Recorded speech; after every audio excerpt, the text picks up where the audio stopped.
What a time to be alive, the age of information. So many people questioning creation. Come, take a seat or step outside to have a conversation.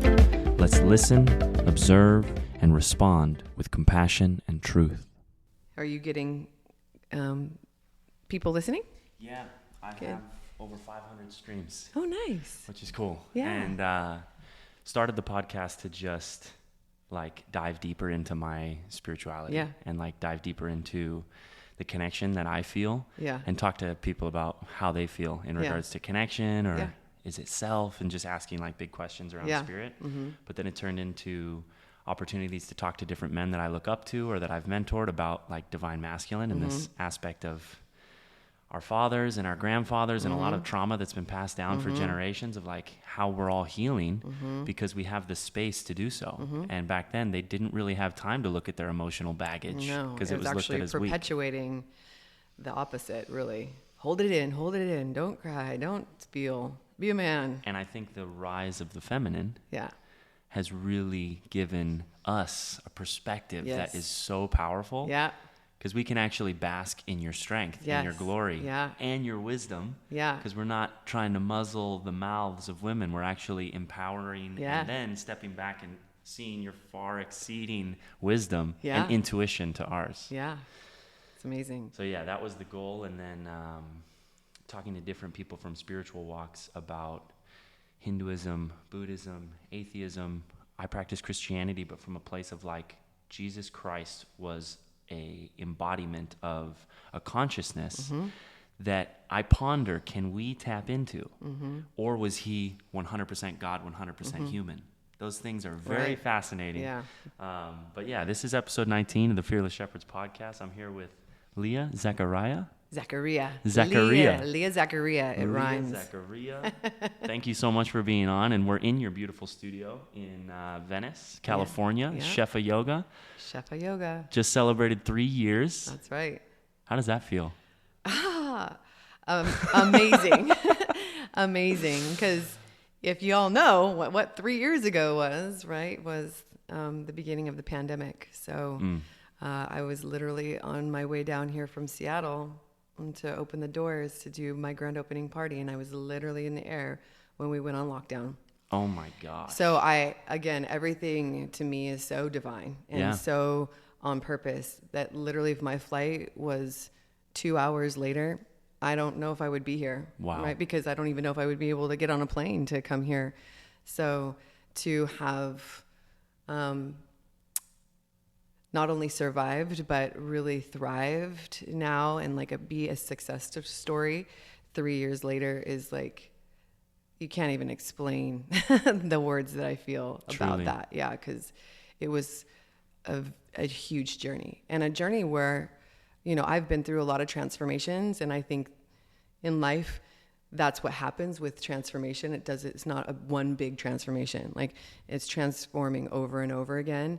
And I think my other transformations were preparing me for this transformation because this one is the biggest one yet. And I'm hold on to your knickers if there's bigger ones to come, because this was really the biggest one yet. And so I had to go through a lot. I had to dig deep, really, really deep, to hold space for this sacred space that is here in the studio and fight for freedom and stand for something and defy fear and be a space for people to come and be in community.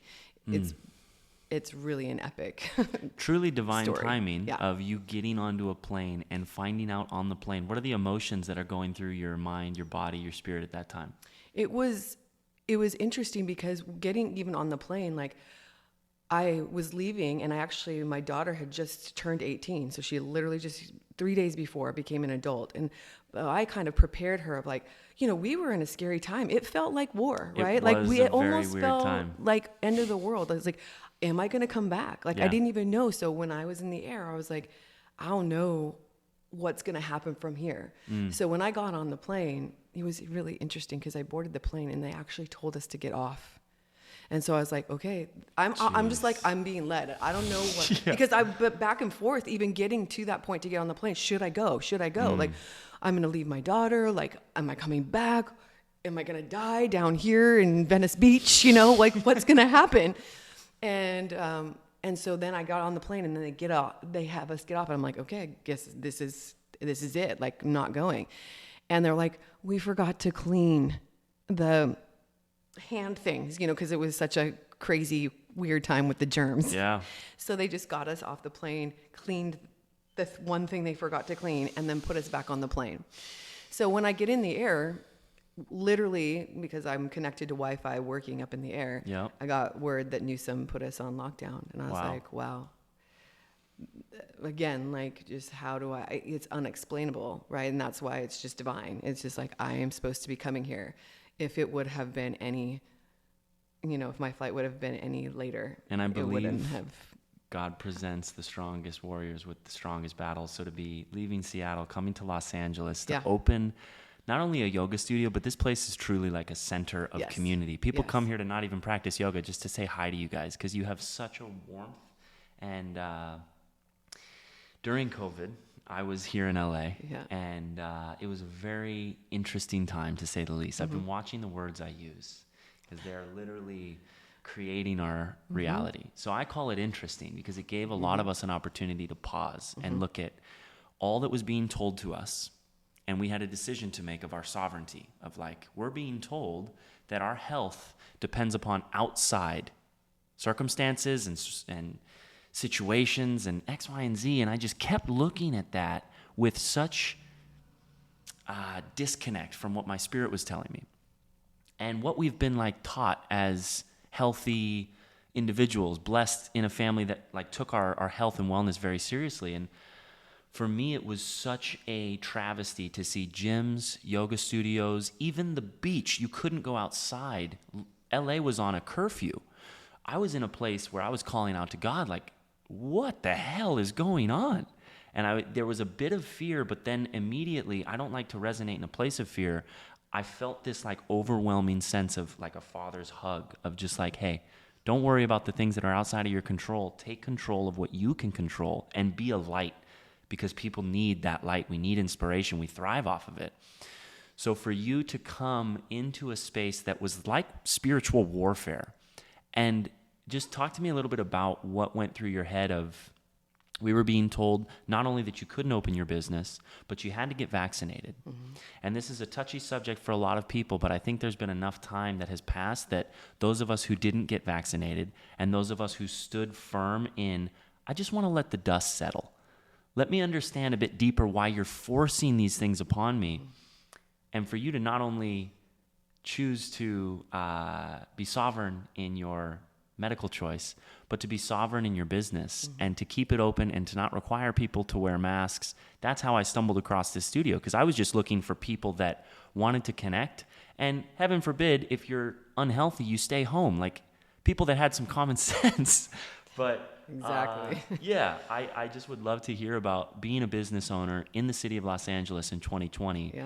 What are the kind of the ways that you stayed true to who you are, and what did you see come of that? Yeah, it was, first of all, I came down here to moving to LA because I didn't think I was going to be opening a yoga studio, because I just wanted to come live in California and Venice, because it was a dream of mine. Oh, wow. I have 2 studios in Seattle. That was enough for me. But I came down and I was like, well, LA, Venice Beach is like the mecca of yoga, and I know I'm going to love it. And there was a really famous yoga studio here called Exhale that closed before I was able to come to it. But I knew it was kind of like this dynamic, creative, spiritual center that was like supposed to be the mecca of it all, right? And they were gone. But I thought, okay, I'm going to come to LA, and there's probably going to be a ton of other things. And I was wrong. So when I came down here, I was like, what is going on?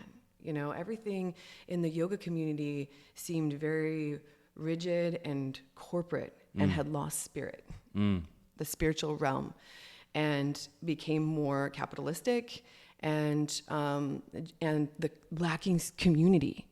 And so I was just like, all right, universe, God, I hear you. I am going to open a yoga studio. I have to. I have to. Like, that is what has been cultivated in me over time, is this like listening to the inner wisdom of my intuition, to the divine. I truly feel like I'm being led. And so, and I had to do it. Yeah. So I was like, okay, so over a year and a half, I went and I looked around the yoga scene, and I always said I wanted to be the next Exhale, because I knew I wanted to have that next sacred space that stood for freedom and spirituality and brought the juice back into yoga, the union, community, breath, right? Like, not divisiveness. We were in such a divisive time, right? And that was even, I started getting my starting this studio 2 years before the pandemic, right? So it wasn't like, people are like, why did you open during the pandemic? I'm like, I didn't plan that, right? I was 2 years in the making when I was coming down here to actually open up the studio. Right. So it was just a wild time for me to be like, wow, that is already necessary. And so I was just like already on that path. I need to build community. I need to bring something that is bringing in connection and freedom. And then here we go. Then all of a sudden I end up manifesting the exact space that Exhale used to be. So this studio is Exhale. That is incredible. I know. That's the thing. I was given little seeds along the way, and because I didn't let fear or lack derail me, every little morsel or seed that people planted in me, I did it. So like, people say, you should go here, you should go here, you should go here. I went every single place that people told me to go, and the last place that I was on my list to go, I had actually gone, and then I set up a workshop to teach, because in your brain, I got to get known, whatever. No, you don't. But your brain says that. But I went and I taught a workshop, and a woman there says to me, you need to come to my studio because we have yoga there, but it used to be the Exhale. Wow. I was like, ding, ding, ding, ding. Like, I've never been in that space. I got to go. So I literally went 3 days later, took a yoga class, came into this space, and I was like, wow, this is an amazing space. The yoga was like not the forefront. It was a spinning studio. So very different energy. It felt actually really dead energy in here. And I was just like, wow, it's such an amazing space, but it's not alive. And so anyway, so I just kind of took that and got on my plane back to Seattle a few days later, and stopped off the plane from Seattle, got an email that the industry, which was the business at the time, was closing. God, and I was just like, was throwing oh my goodness, so much into your ball field because you were ready to play. Oh yeah. And I had no plan to open a 5,600 square foot center. No. Like 2 blocks from the beach in LA. You all know what I'm talking about. Come on now. And like, that is like, woo. It's a big leap. It's a big leap. It's a big leap. But And, you leap and the nets appear. But Shefa means abundance.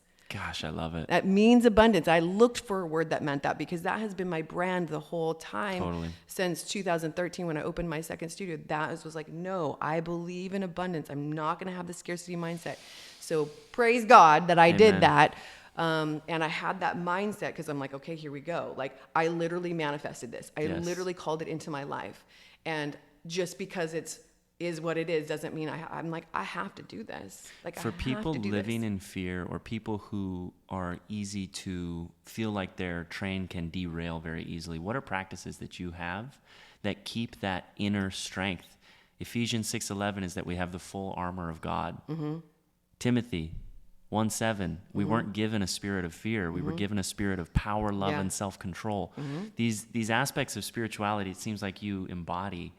Do you have a practice that anytime you feel yourself wavering and stepping into fear, what brings you back to this? Because you have Of course I do. You have a beacon of light that I truly believe comes from our spirit. Yeah. And you can see it in someone's eyes. You can see it in their aura. You can see it in the way they carry themselves. And first time I met you, it was just like, this is a powerhouse of a human being.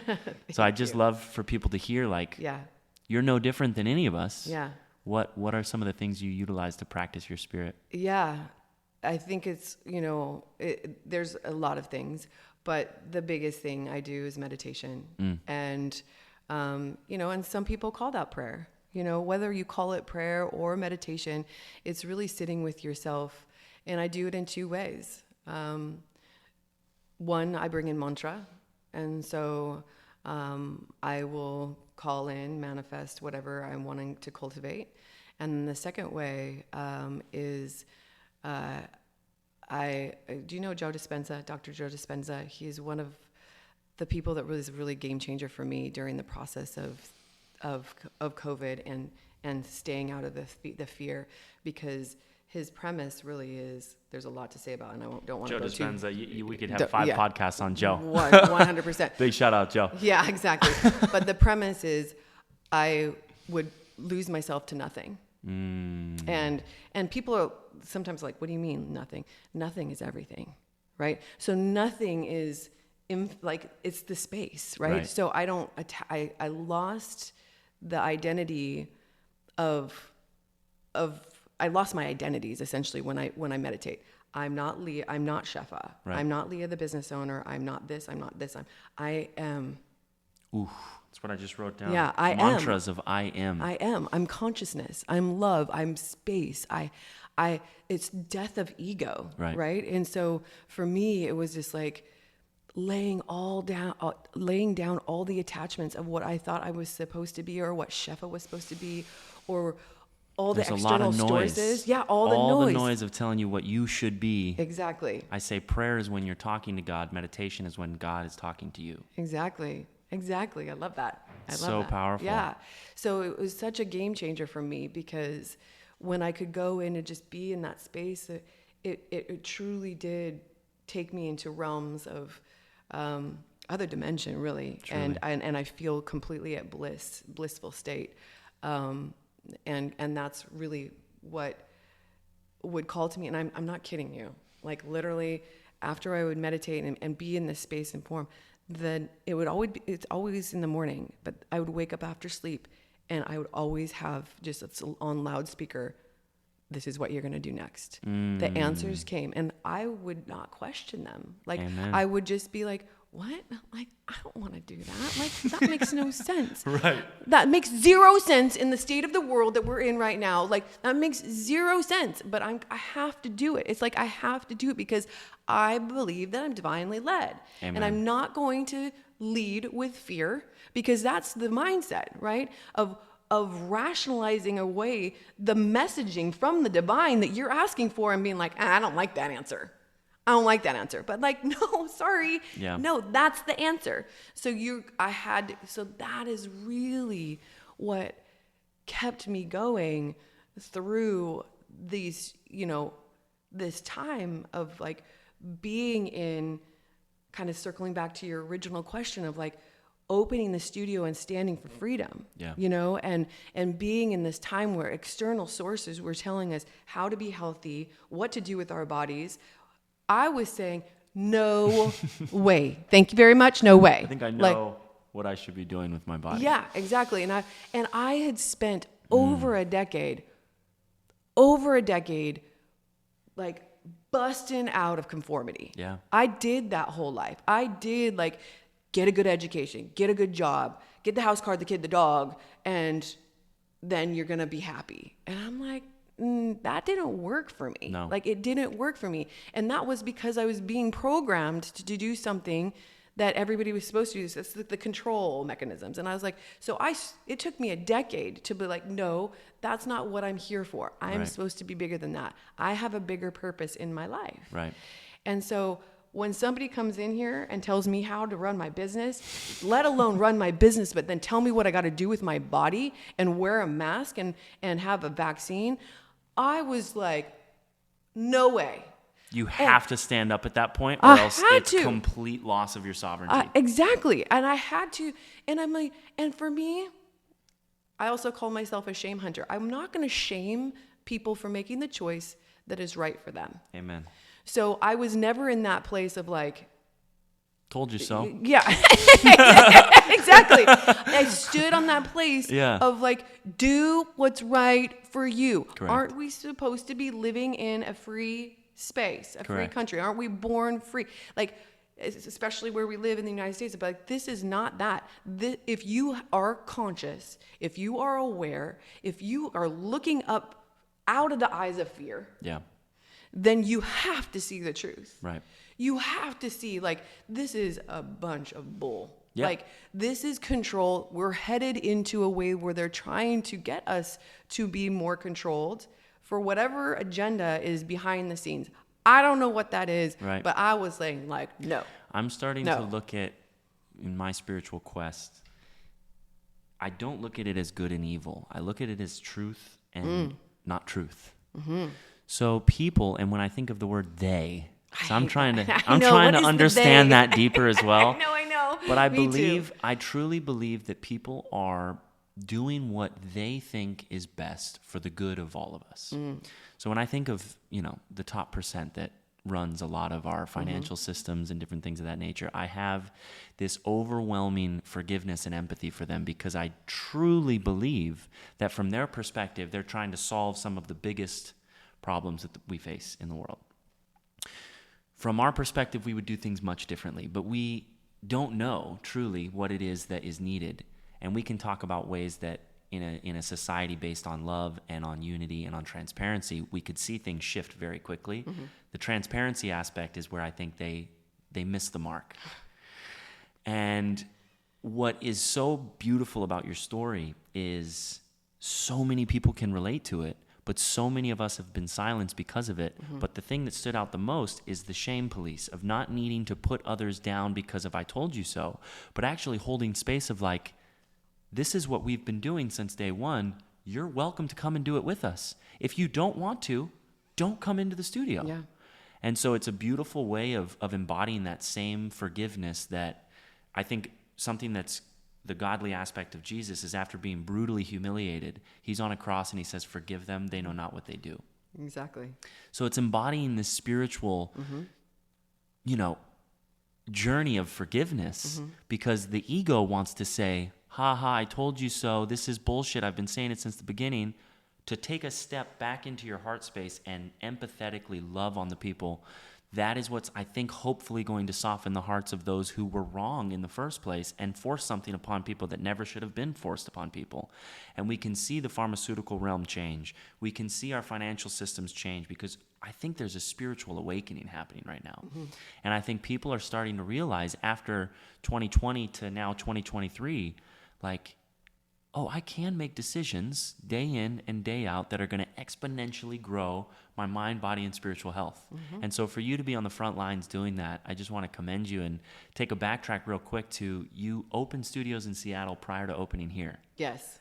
So you've been running studios for some time. Yeah, 2009. How did yoga find you? Yeah, interestingly enough. So previous to being in the yoga realm, as I just mentioned, I was very much the conformist, and so I did the good education. So I was a CPA for 15 years.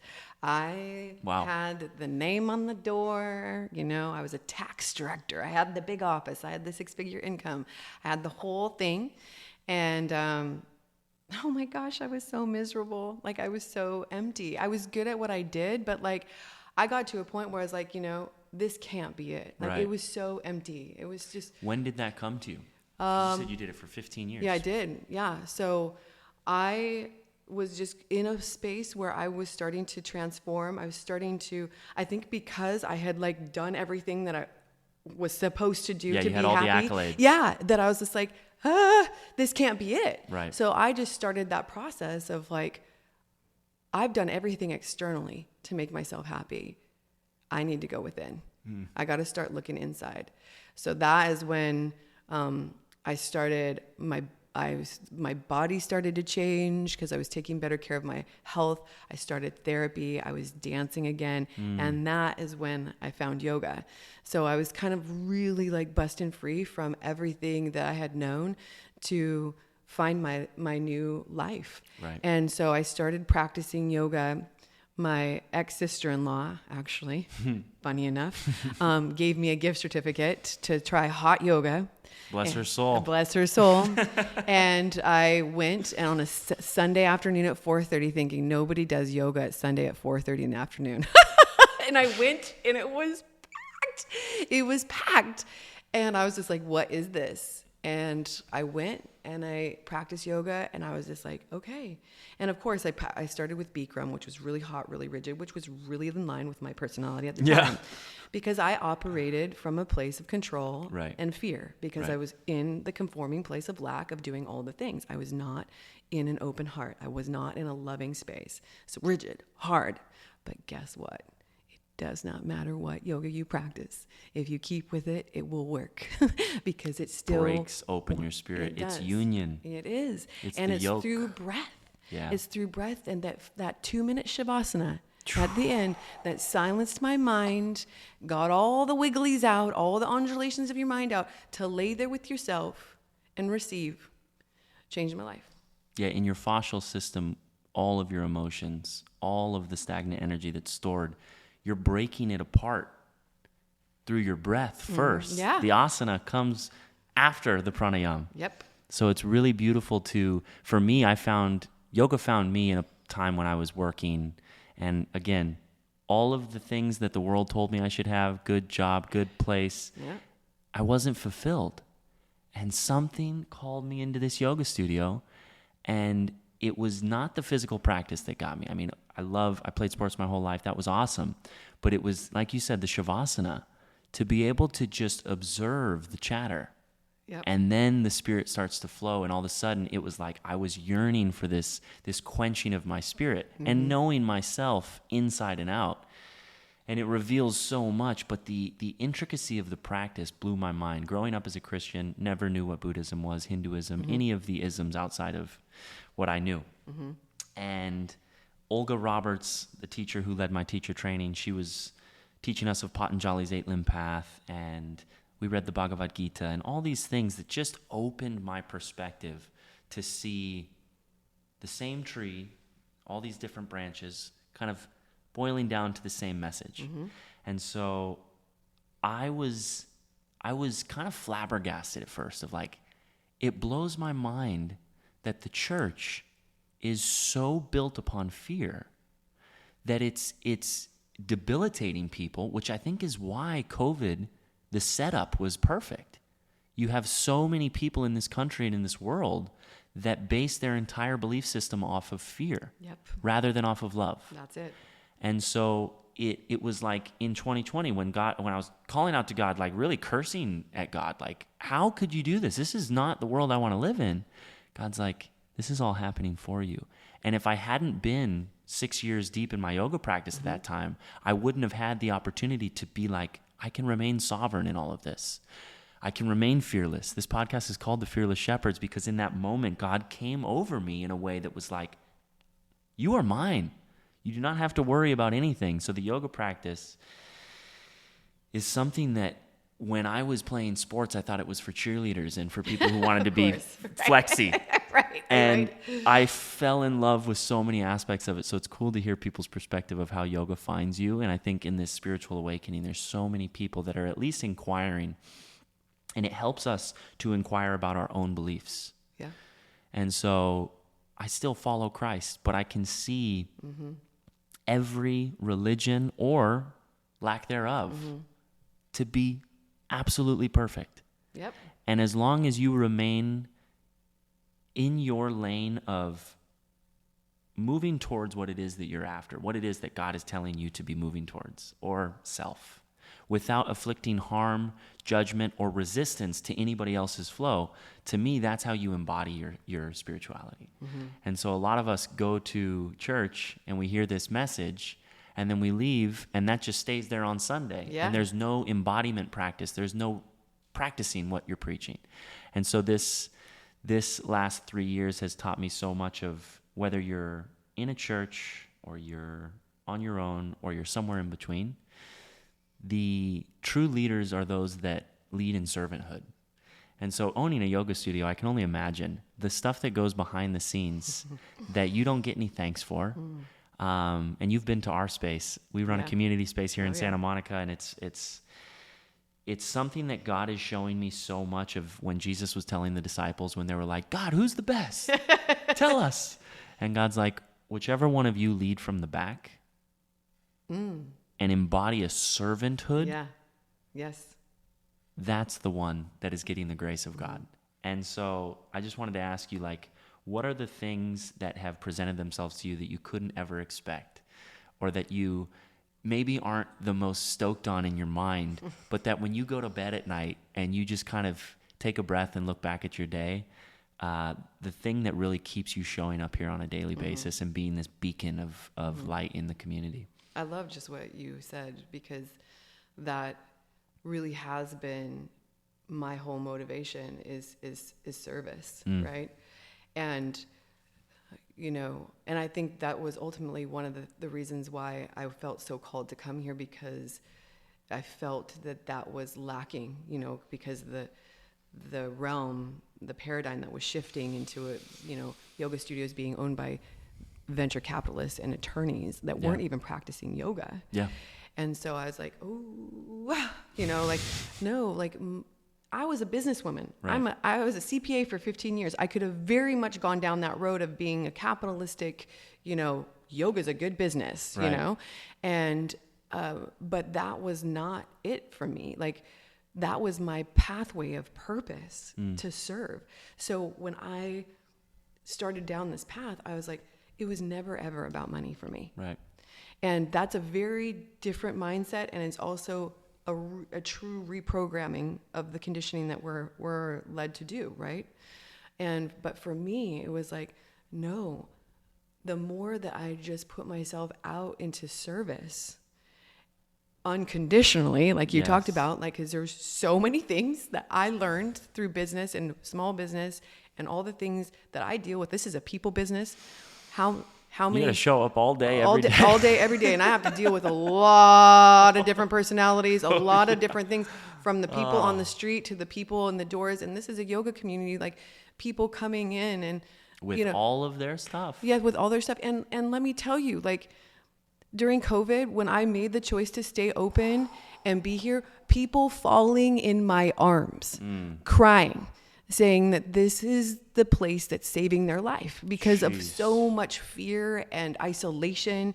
Not everybody liked online yoga, right? Like, everybody needed to feel a sense of community or whatever normal is, right? But like, to walk in a place where nobody's masked up and nobody's like ridiculing you, but you're like able to be who you are. Like, for me, I was like, that's the reward. Like, that's it right there. Like, I am here to stand fearless and brave. I have it tattooed on my arm to be brave in my life, to stand up for those that aren't ready to yet, you know?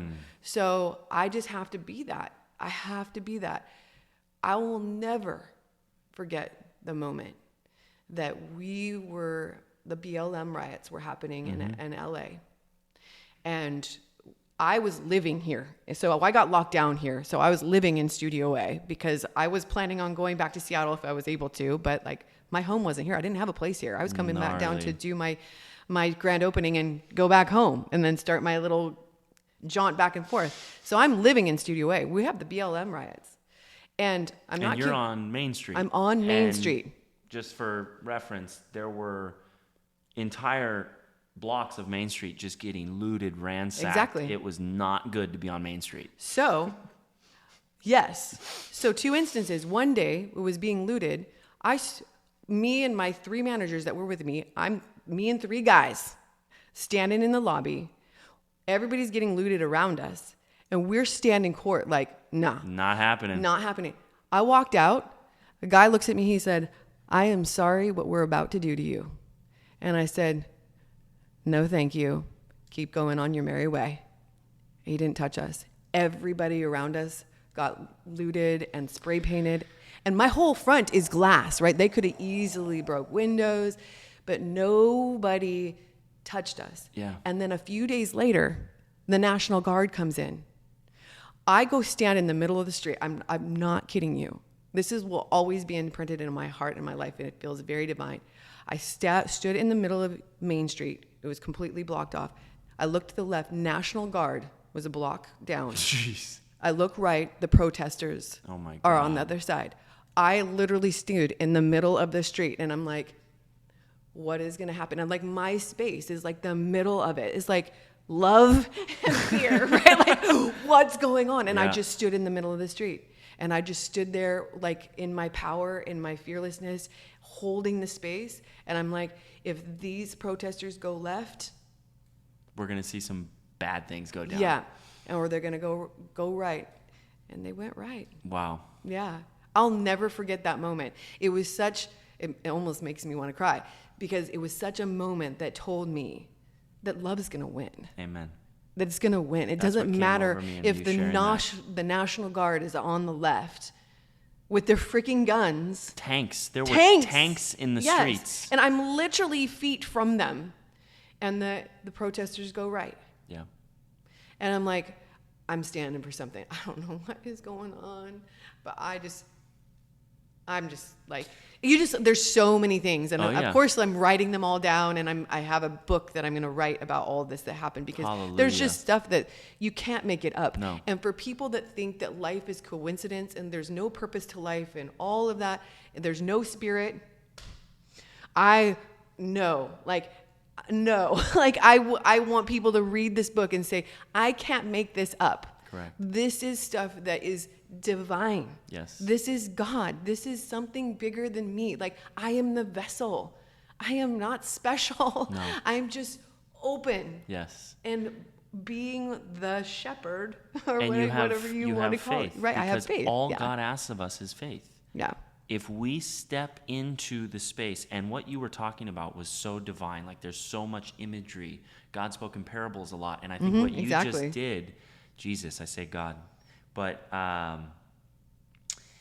you being in the studio, being present in your studio when the other places that were getting ransacked were probably by themselves, no physical human being there, because people were afraid of and they were being locking hurt their doors or being stolen from XYZ.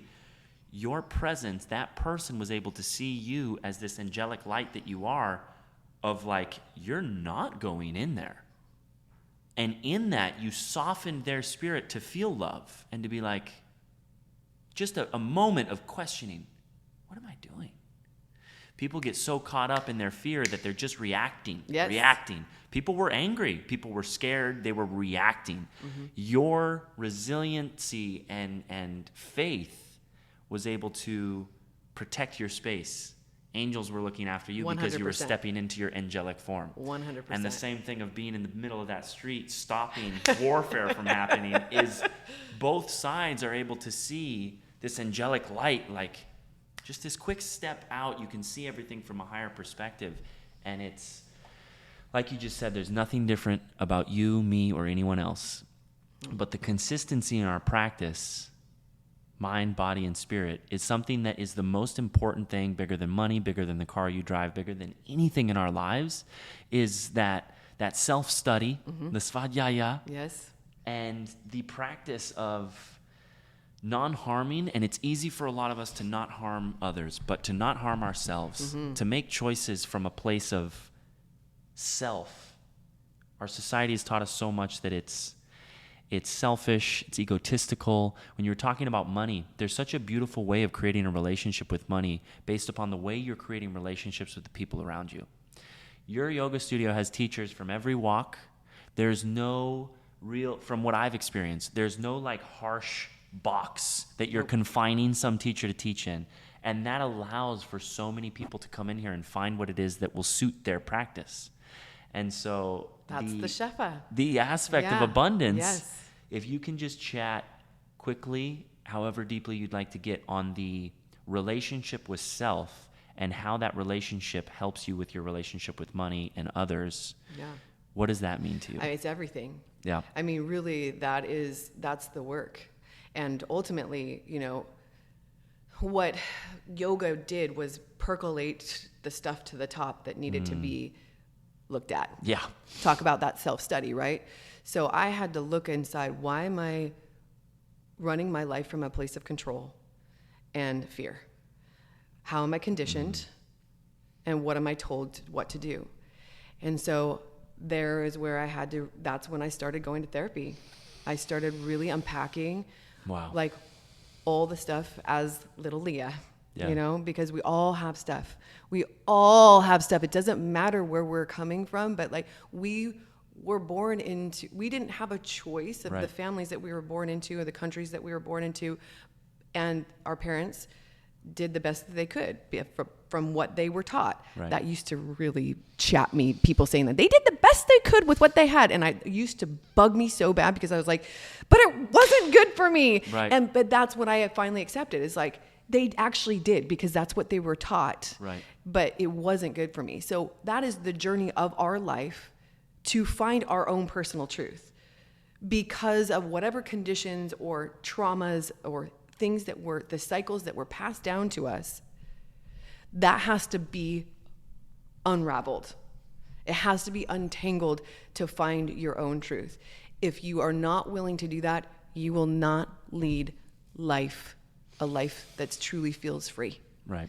And so I spent that next decade unpacking all of the things that happened to me as a young girl. I had a very unstable childhood. I come from alcoholic parents, right? So there was a lot there. Yeah. Obviously, that byproduct control, right? Control everything so that nobody will leave me, harm me. I've got myself. Right. But that is dysfunctional. Yeah. And I was so high level productive that society actually encouraged it and stroked me for it. But I wasn't doing drugs like my sisters, but I was just as messed up as them. Yeah. I was just doing it in a more societal accepting way. Right. You know? So that's it. Like you really got to go in. Yeah. And I was not always like this. Do you know what I'm saying? Like I had to do my work. I had to really surrender. I had to forgive. I had to really find the resource of my own heart and then understand that I've got me. Yes. That I had to find my own freedom. I had to find my own truth. I had to really step into myself before I could really be this servant to others, because that's it. People are so distracted by the fears and the traumas and all the things that they've been through. They can't see the light because people are like, how do you hear your intuition? How do you find your purpose? Why is your energy? Like sometimes people look at me, I'm like, why are people looking at me? It can be intimidating for people who don't, they see your aura, your energy, and rather than envy it, they're jealous of it. Mm-hmm. Envy is a beautiful gift that God gave us to emulate greatness. Right. When we're around greatness, we get envious.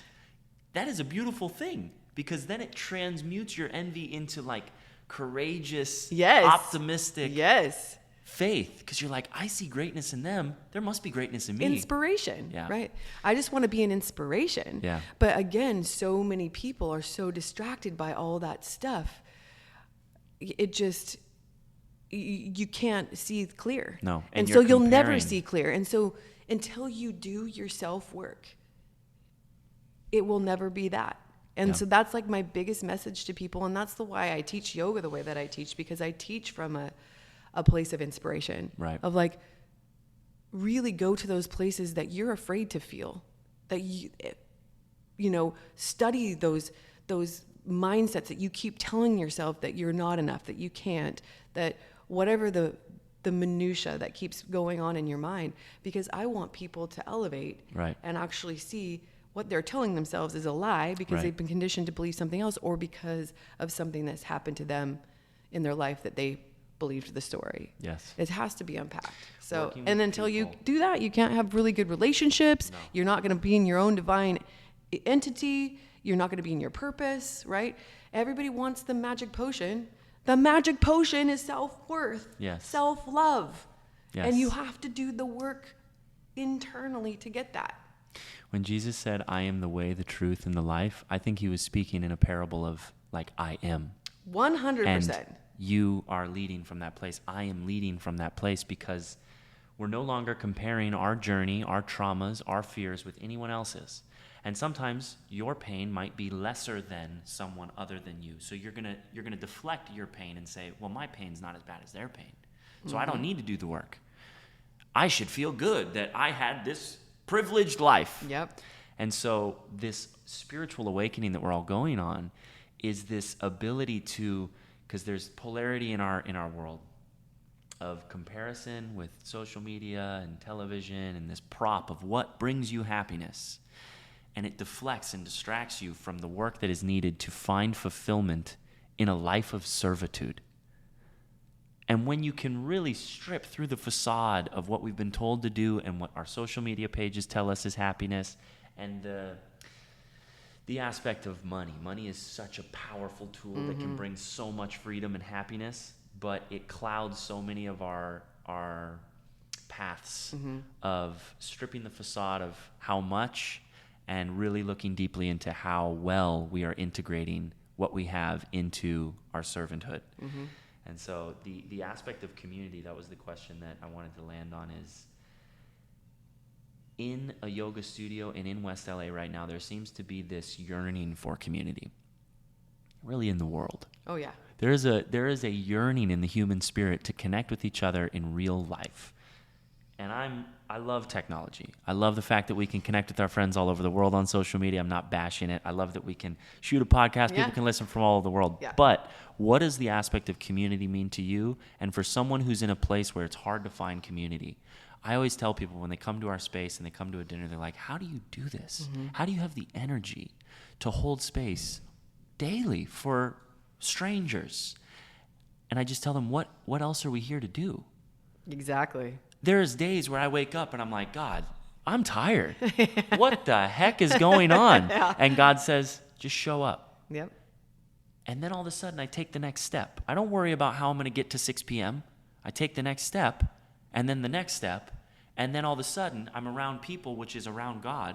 And I can take people in their brokenness, in their shame, in their whatever, without saying, I need to fix you, I need to coach you. I'm just showing up and holding space. And to me, that is community, is just holding space, whether you feel great or you feel like shit, never too high, never too low. And so much reveals itself in what heaven truly is, yes. Which is just this present moment of just like seeing God directly in front of you. How can I serve you? And whenever I'm around you, I see that. So I just wanted to ask you what community means to you. I mean, I couldn't have said it better than myself about what community. I mean, it really is. I have really been on a quest for a really long time, though, because I've just witnessed, again, what's going on in the world as far as the evolution of us becoming more divisive. And obviously, this last 3 years was the epitome of that. We forgive you. Yeah, exactly.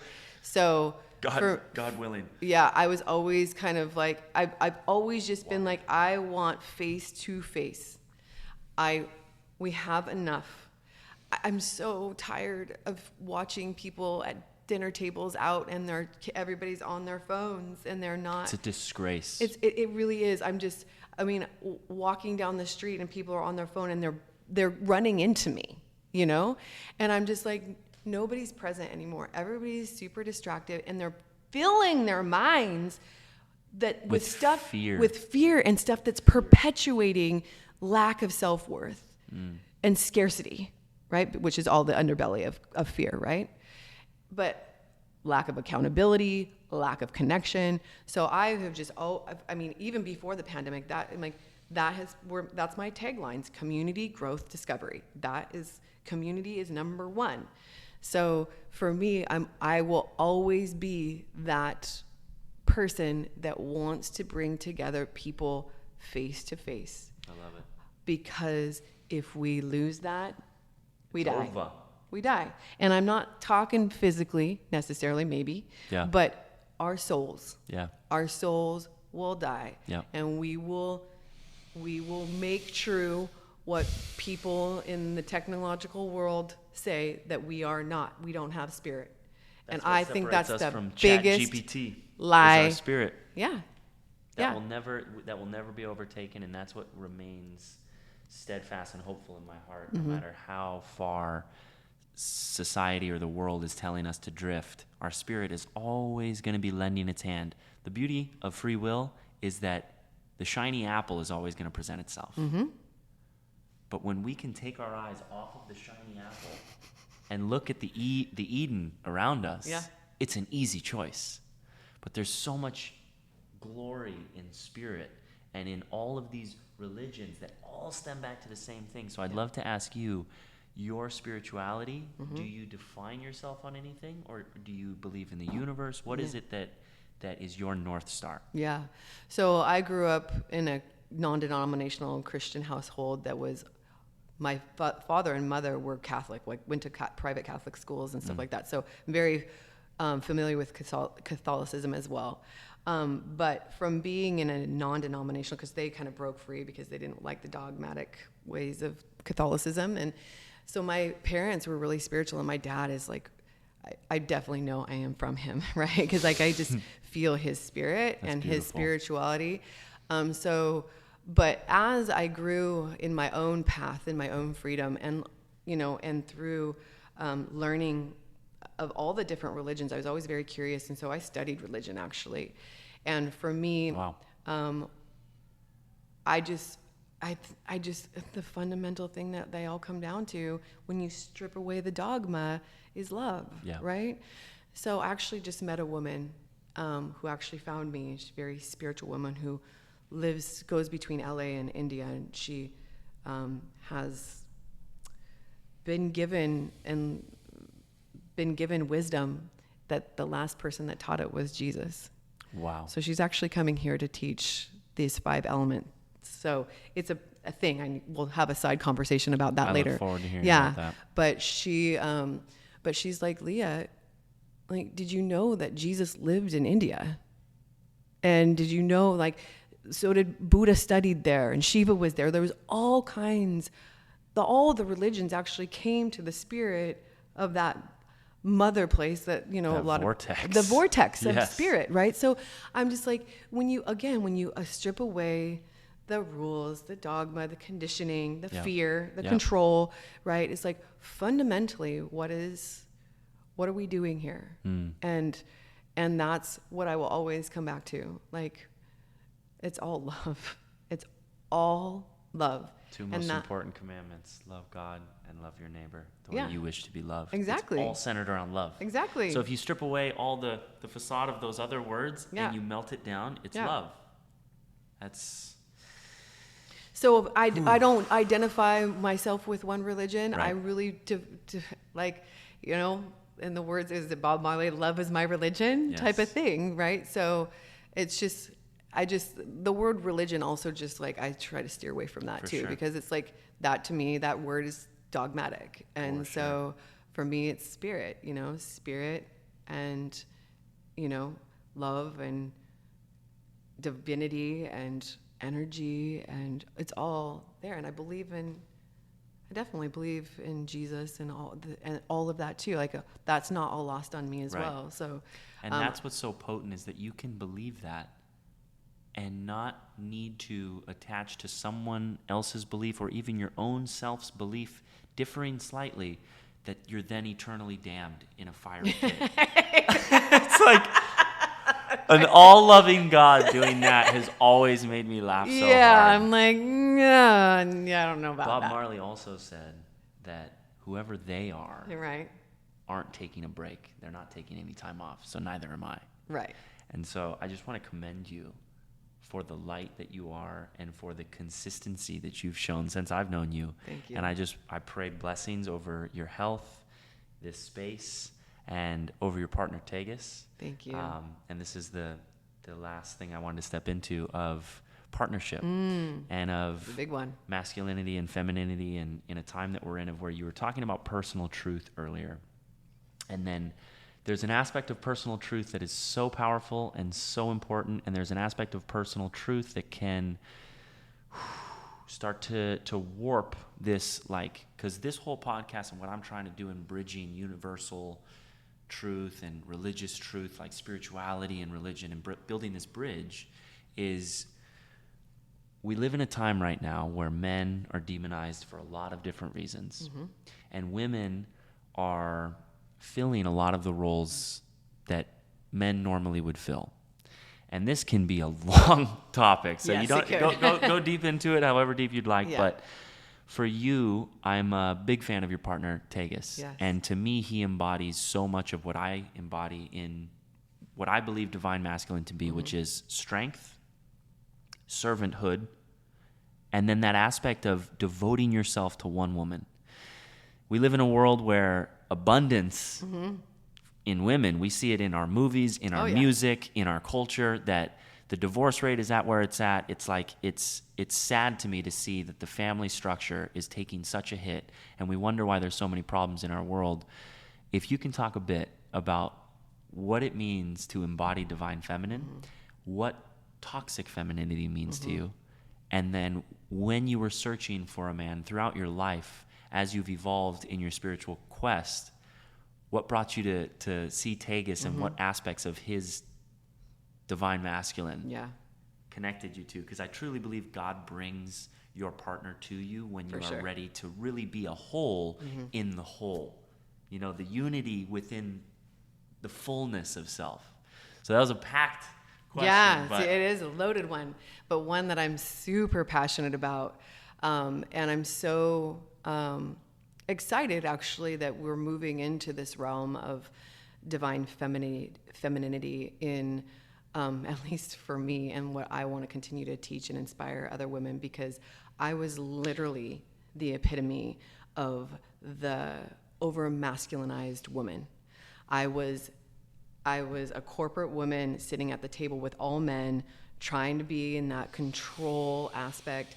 I was married before, and I chose men in my life that I was always above them.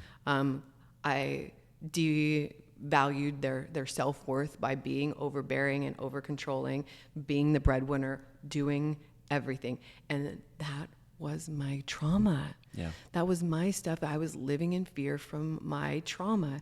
It wasn't because I was naturally trying to do that. I was out of my natural state of who I truly am, because I was masked by all of that stuff that I hadn't dealt with. Wow.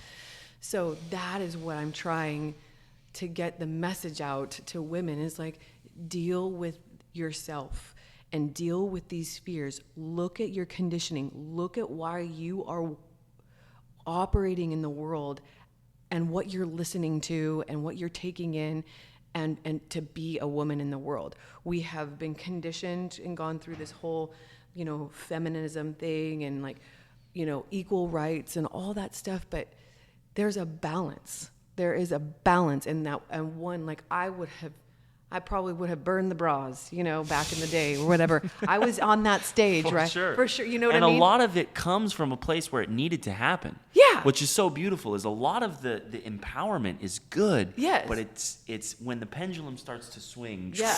It got out of balance, and then it perpetuated our fears and our traumas and our lacks and our lack of self-worth, so that then now all of a sudden the women are in roles that the men are usually in. Right. And what does that, I just, that was one of the things I had to forgive myself for in the multiple relationships that I had before my partner now, that really demasculinized the man. Right. And of course you're going to have a broken home when you have a man that doesn't think he's worth anything. Yeah. That cannot sustain his family, cannot protect his wife and his children.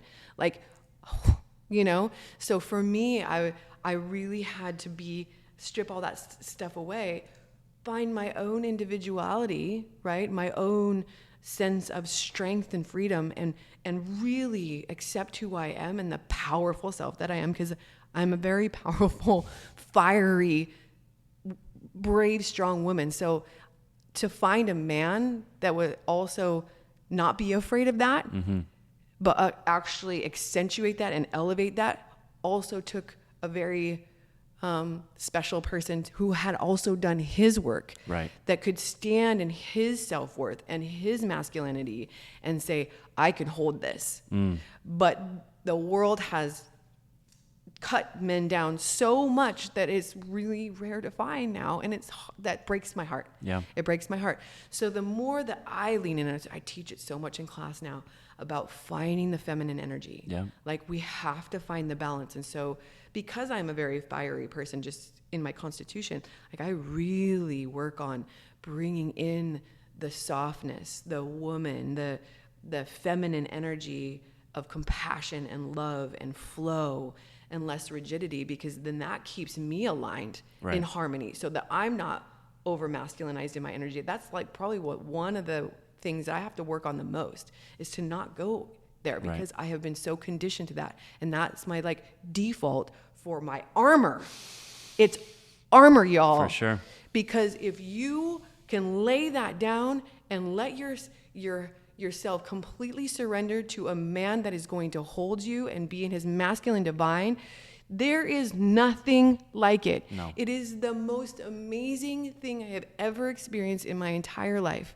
We can be amazing, powerful, strong, capable, productive women that are doing amazing things, and be supported by a man that not only is going to hold that strength and elevate you, but also can feel with you. Come on now. Drop the mic. Yeah, exactly. And drop the mic. The aspect of what you were saying with past relationships of demasculinizing men, when you hold space that is a balance of your masculine and feminine, you're going to push a man to be the man that you 100%. Deserve. Exactly. Any queen out there listening, yes. do not settle for a man that is demonizing you, talking bad upon you, cheating on you. Like any of these things, it's better to be alone than to be with someone who is not ready to absolutely be that unit yes. that creates an unbreakable force like you were talking about. Yeah. And for men as well, I think so many of us come from a place where we didn't have an understanding. Bless my parents, they're still together, but so many of us saw divorce, we saw a lack of motherly leadership or of fatherly leadership. So the world that I see in this spiritual revolution that we're in is so many of us seeing the truth behind our personal truth and our universal truth, and finding that bridge of what it really means to have union between a relationship. And that, in regards to homosexuality and the transgender movement, and I won't go too deep into this, but what makes you happy at the end of the day doesn't affect me. Right. The aspect of personal truth, I think, is important for you to find happiness within. But these conversations around what will steer our society back towards a universal truth of north, it's important that we have these discussions. And so I love holding space for all types of discussions, and I have good discussions with people when they listen to the podcast. So I'm really excited to continue having these types of conversations, especially something that's big on my heart is mentoring young men and teaching them what it means to be a man and what it means to be a man not only for yourself, but you should be becoming and sharpening your steel to be the man that your queen deserves, that your family deserves, that your community needs. So it's so beautiful to hear how you eloquently just described from a female's perspective what it means for a man to step into his masculinity by holding space for his feminine, his emotions. Exactly. To not be afraid of sharing those things and being transparent with your partner, because in that sense, you're giving them your heart. Yep. You're showing them that you care about them and that you want to ascend with them, rather than being strong and holding those things back, in which case the woman has to then project this strength upon you because they're not seeing it from you. Exactly. It's a very vicious cycle, really. Right. And one of the things that I think is one of the biggest travesties in the conditioning of men is that space and place that boys into men were told not to feel. Right. To don't be vulnerable, to not share your feelings, don't cry. Every human emotion is deserving to be felt. We have them for a reason. It's part of our humanity. Yep. And so that the more that we're told don't, that's bad, that's shame, and it's gonna come out in some way. Oh yeah. And it's not going to be productive. Usually volcanic if you suppress it. Exactly. And or you're going to volcanic, it's going to come out, or you're going to numb it. Right. Or you're going to go cheat, or you're going to do something else, because the feelings are in there that they have nowhere else to go. So what are you going to do? You're going to try to get them out however you can. The most productive way is to actually feel them. Right. And to actually feel them with your partner is, again, the most amazing thing. It's freedom. It's such freedom, and it's so beautiful, because I think honestly, as a woman, we want a strong man for sure, like, because we want to feel protected and we want to feel held. But there's nothing better than when a man will cry with you. And not in a way it's so scary for us. Totally. It's so scary.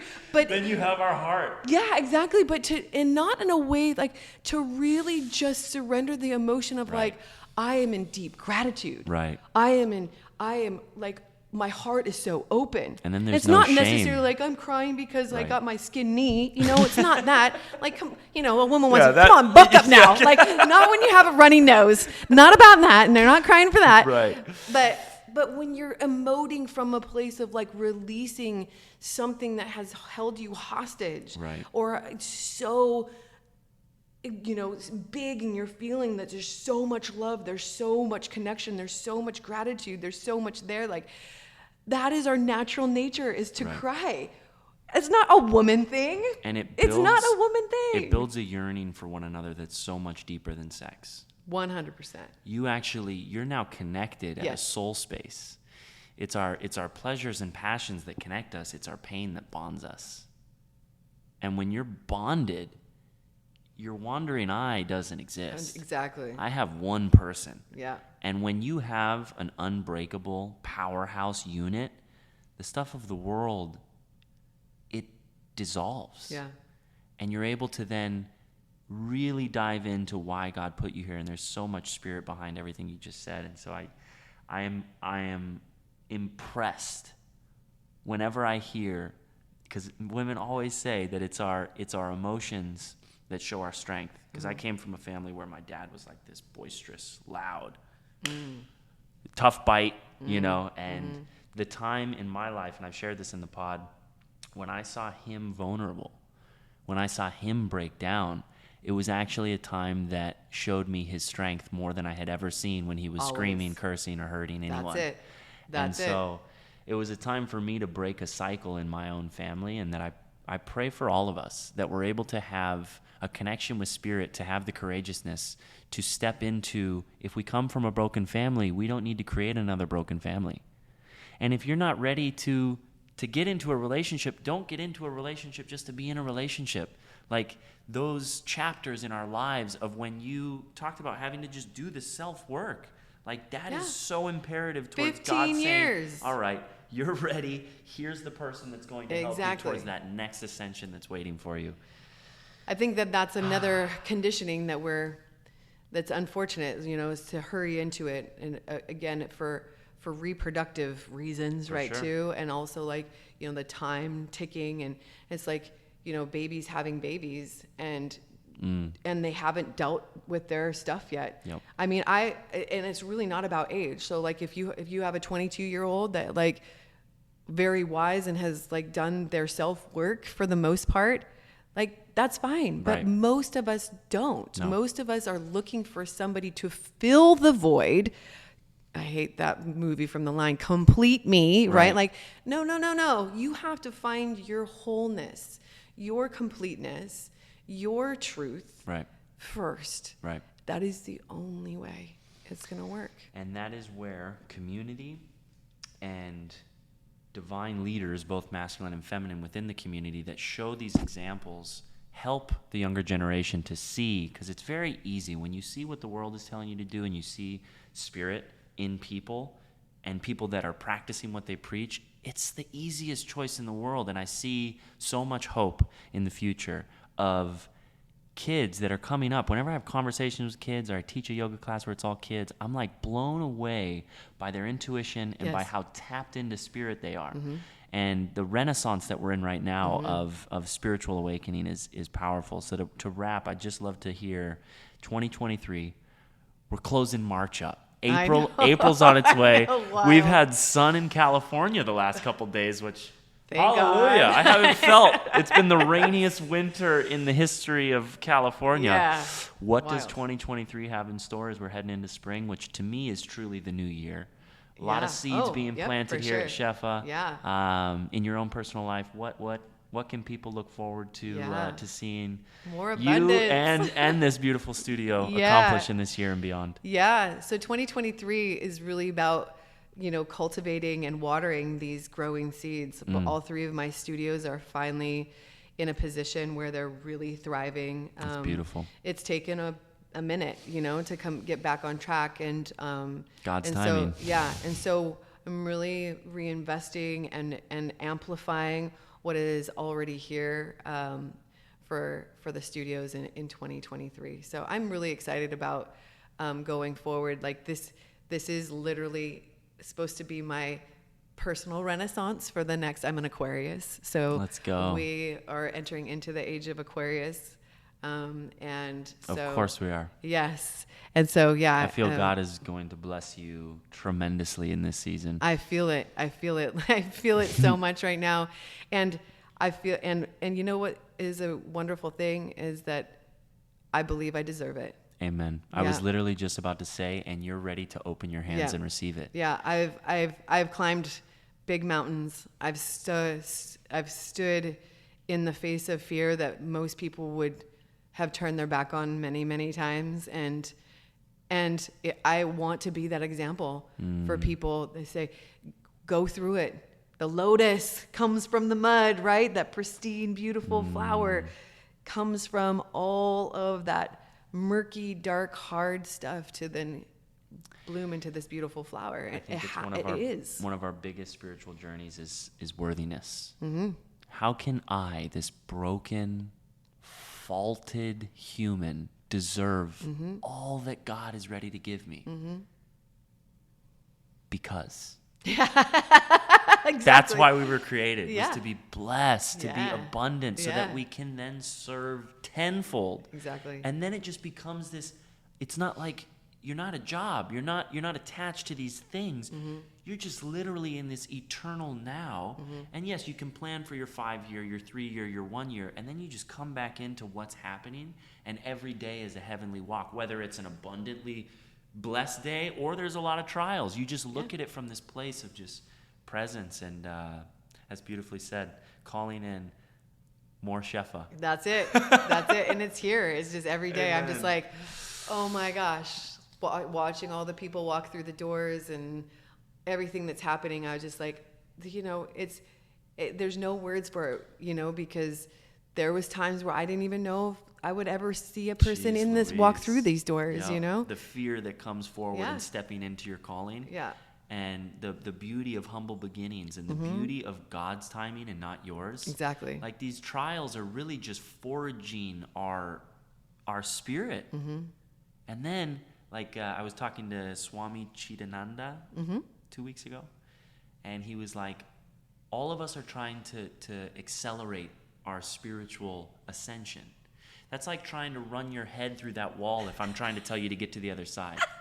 You have to take the pick and the axe, and it's going to take time. We work our way up to heart, and then we're living in our spiritual path. You got to ascend from the root, the sacral, and the solar plexus. A lot of work there. But once you get to your heart, there's works that you can pretty quickly get to your truth and to your ability to tap into divine. But the aspect of grace that comes from the third eye to the crown, he said, is like in the Bhagavad Gita when Arjuna's like, I can do this. I built the arrow. I built my bow. I have the strength to pull the bow back. And then Krishna's like, but can you calm the wind? So that aspect of us doing our spiritual journey, once we've been seen at the crown, when we've really taken the work and the steps without expectation or attachment, the wind is calmed and we're connected to source. Samadhi is achieved. And then our human experience, it's this ebb and flow between oneness with divine, oneness with each other. And then the earth presents a new opportunity. Yep. And so, blessings to you. I'd love to close in prayer. Yes. And is there a word that comes to mind when you think of the rest of this year? Abundance. I love it. Of course. It's the theme. So God, we pray abundance. We pray Shefa over Leah, over this studio. We're so grateful that she has opened her heart to all the different instructors and the team members and the community, and created a safe space that people can come and feel held and be heard and be seen. And it's just such an inspiration for myself and other community leaders who are creating spaces around servanthood, around love, around presence, around consistency, around ritual. I pray over all the spaces, not only in this city, but in this world. I pray over every single soul, whether they're listening or whether they're yearning to listen or whether they're on their path. I know that you have in store the most glorious revelation that we have ever seen in human history, and I am just so grateful to be on the front lines with people like this beautiful queen here. And I pray that we consistently have health, transparency, and vision towards the next step, and that we're able to lean into one another in community, that we're able to celebrate and rejoice in your love and your abundance, and that we're able to open our hands and receive it. And this has been another episode of the Fearless Shepherds podcast, number 19. God, we love you. Love you. Thank you Thank you for taking the time. For being here. It was so great. And we'll see you on the other side. It's amazing how quickly conversation goes when you're speaking about life and God. A lot of these questions that can spark fear, spark judgment. That's what this podcast is all about. And really, that's what life is all about, is to step into faith with a yearning for knowledge.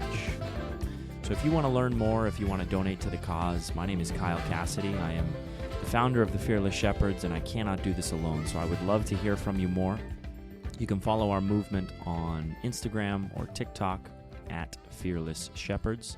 My personal account, Kyle Cassidy Fitness on Instagram, or shoot me an email, spiritmovement3@gmail.com, and I look forward to hearing from you. God bless.